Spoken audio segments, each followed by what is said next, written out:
elected officials up front today about their proposals to try to grow renewable energy and clean energy in the Commonwealth. I'm wondering if there are any other bills that have been put in this legislative session or other ideas that that you all have about how Virginia can do its part to mitigate the effects of climate change. Okay, sure, go ahead, Rick. Let's Senate Delegate excuse me. Thank you for the question. I'll get the numbers wrong. I had several pieces of legislation in, one of which, apropos of Sam's comments about North Carolina, was meant to sort of modeled on what they're doing in North Carolina with respect to tax incentives for renewable energy. I hate using Carolina in anything, basketball and the environment. It went down, the bill did not make it out of subcommittee, but I'm hopeful that I'll be back next year. Maybe we can make a little more progress. I also had a bill, again, I forget the number at the moment, but it dealt on the efficiency side, the energy efficiency side of things. It would have created an energy efficiency resource standard, not unlike a renewable energy standard. That bill also did not get very far, but I ever the optimist and hopeful that we'll come back next year and maybe make more progress.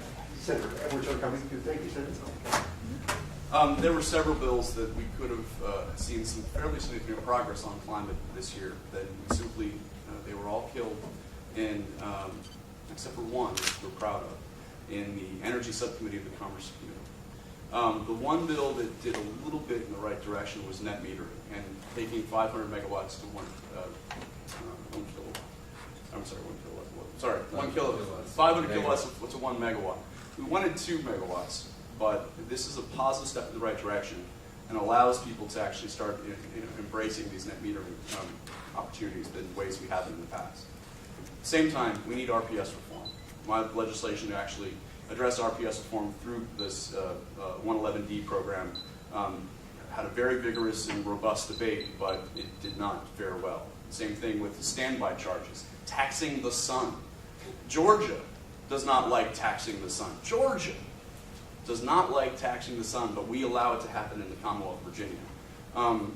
Basically, APCO gives a standby user fee to someone who's off the grid, have around, I think it's $100, $120 a cycle, simply because they're not on the grid.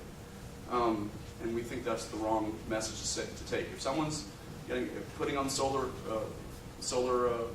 panels on their house and doing what's right by the environment, we should not be giving them an extra fee on top of it. So there's a bunch of bills that we're pretty proud of, but we're going to keep being like Sisyphus and rolling that boulder up the mountains. These legislators really are among our champions here in the legislature. Let's give them a hand.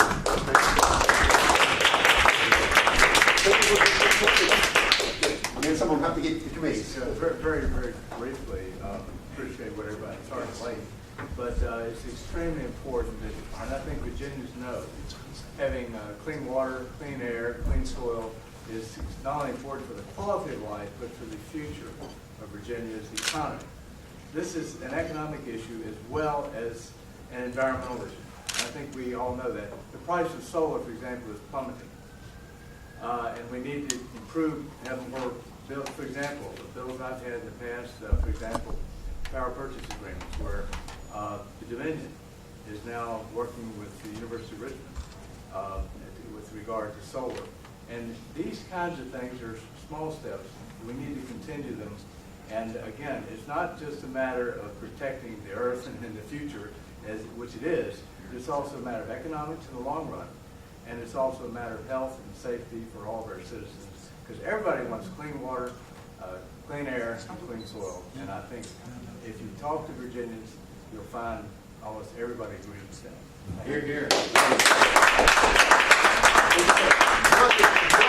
Not that any of these legislators need to be reminded of that fact, but well, there certainly is clear that some do. So every legislator today is going to get a box of chocolates from the Sheriff Club, reminding them that it's climate today is chocolate loaves of climate protection. So look for that in your office, okay?